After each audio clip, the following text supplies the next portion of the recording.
2026 मसीहा अगस्ट 15 तारिखरे भारतीय अर्थ मंत्रणालय एक विज्ञप्ति जारी करी केतेक पेट्रोलियम रप्तानी उपरे थिबा विंडफॉल कर अत्यधिक लाभ कर ह्रास करिछि।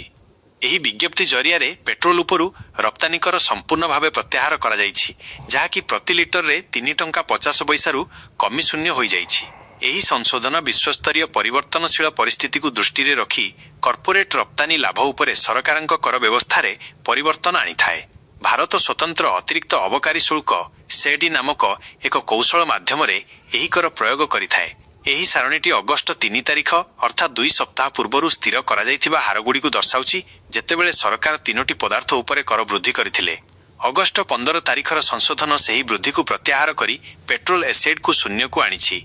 डीजेल रप्तानी उपरे कर प्रति लिटर रे 25 टंका 5 पैसारु कमी 24 टंका होइछि एवं विमान इंधन एटीएफ उपरे शुल्क 22 टंका कमी 19 टंका 50 पैसा को ह्रास पाइछि। एही निर्दिष्ट ह्रास घरोई परिशोधनकारी रफाइनारी मानकु अंतर्जातीय बजार रे बिक्री करिबा पई कर बोझरु किछि मात्रा रे आश्वस्ति प्रदान करुछि। रप्तानी शुल्क ह्रास पाउथिबा बेले स्थानीय भारतीय खुचुरा बजार एक भिन्न आर्थिक व्यवस्था अधीन रे रहिछि। एही सांप्रतिक विज्ञप्ति द्वारा घरोई अबकारी शुल्क एवं भारतीय ग्राहकंक पई खुचुरा इंधन दर अपरिवर्तित रहिछि। एही विंडफॉल कर एक लक्ष्यभित्तिक माध्यम भावरे कार्य करे, जहाँ स्थानीय अर्थनीति को बाधा न देई अंतर्जातीय मूल्य परिवर्तनरु कॉर्पोरेट लाभ हासिल करिथाए।